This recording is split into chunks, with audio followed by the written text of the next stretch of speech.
आणि रोज लक्ष्मीला बघायचो. अहो सेम. म्हणजे आमच्यात फक्त भावना मॅडम बसने जायचे आणि मी स्कूटरवर ना. हा पण एकदा आहे ना, एकदा मी पण भावना मॅडम साठी बसनेच गेलो होतो. हो का? नुसतं हो का करत ऐकतेस काय? तू पण सांग ना यांना की तू कशी माझ्या प्रेमात पडलीस, कधी पडलीस, सांग सगळं. आता त्यात काय सांगायचंय जावई बापू, माझंही लव्ह ॲट फर्स्ट साईटच. हा खरंच? अगं हो ना, म्हणजे प्रेमात पडले नसते तर नवल. अगं तुला सांगते, हे जे म्हणतात ना यांनी मला पहिल्यांदा पाहिलं, काय झालं होतं, आमचा खूप जवळचा मित्र, त्याचं 2 मुलांबरोबर वादविवाद झाला आणि त्या मुलांनी खूप बेदम मारलं ग. जवळजवळ बेशुद्ध पडला आमचा मित्र. मग मी सोडते काय? मग त्या 2 मुलांचा अगदी चांगला समाचार घेतला मी आणि त्या सगळ्या गडबडीत ना मग प्रिन्सिपलकडे गेलो आम्ही वगैरे. मग पांगापांग झाली. त्यानंतर मी काय बघते, तो जो आमचा मित्र होता, जो बेशुद्ध पडला होता, ज्याच्यासाठी इतकं सगळं आम्ही रामायण घडवलं, त्या मित्राला एक मुलगा नीट लक्षपूर्वक डॉक्टरांकडे घेऊन गेला, त्याची मलमपट्टी केली.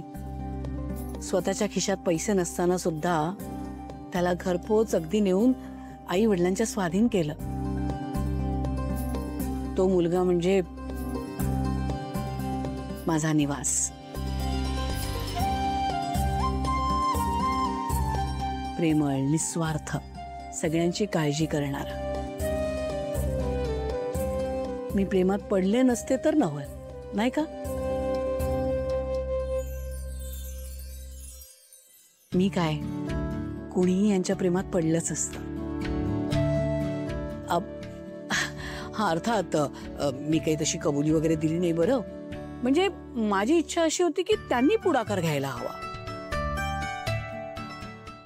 काय सिद्धू, लक्ष्मी मला आवडली तर खूप होती, पण हिची घरची श्रीमंती, हिचा रुबाब, त्यामुळे मला जरा असं बुजल्यासारखं व्हायचं रे. कधी विचारण्याचा धीरच नाही झाला.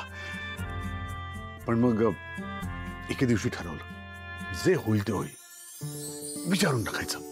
असं डेरिंग गोळा केलं आणि विचारलं लक्ष्मीला.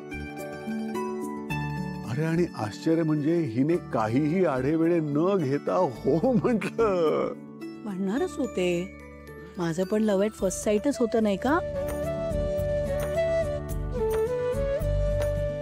हा म्हणजे या गोष्टीत मात्र मी ओळख म्हणजे काय, एक मिनिट, थोडं हिंट द्या तुम्ही. थांबा. ए नाही रे, अजिबात नाही. हिंट बिंट काही मिळणार नाही. अरे ओळख की रे.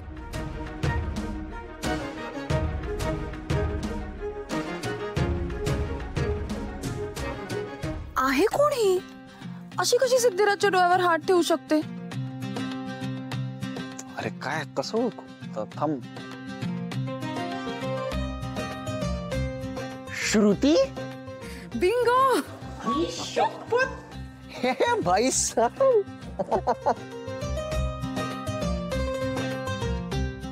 तू इकडे गोव्यात काय करतेय? अरे फ्रेंड्स बरोबर ट्रिपला आले होते.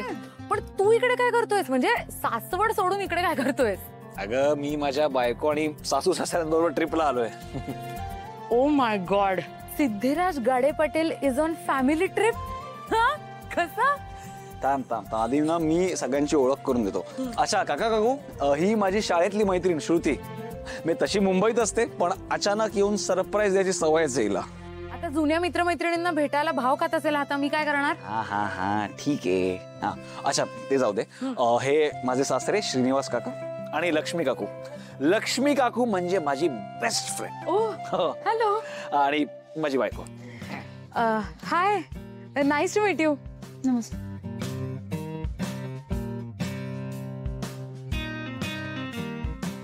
सिद्धू, हा कसली क्यूट आहे रे तुझी बायको. हा एक मिनिट. अच्छा काका काकू ऐका ना, आता बऱ्याच दिवसांनी मी माझ्या मैत्रिणीला भेटलोय, तर आम्ही थोडा वेळ जरा बाहेर गप्पा टप्पा मारल्या तर चालतील का? अरे इथेच थोडासा वेळ देतो, म्हणजे तुमच्या दोघांची परवानगी असेल तरच. ठीक आहे, काय हरकत नाही. संपला विषय. चला चल. या. बापरे, खूपच जवळची मैत्रीण दिसते नाही? हो, असं दिसतंय खरं. थांबलाच नाही जेवायला, बघा ना. पण असं फार. तू खा. मी आलेच. अगं तू कुठे चालली?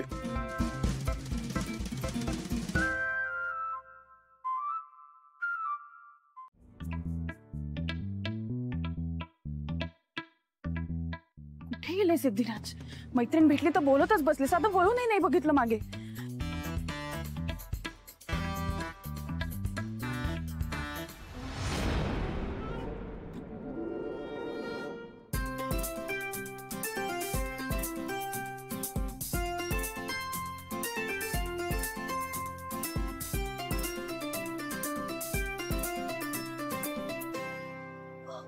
काय चाललंय हिचं?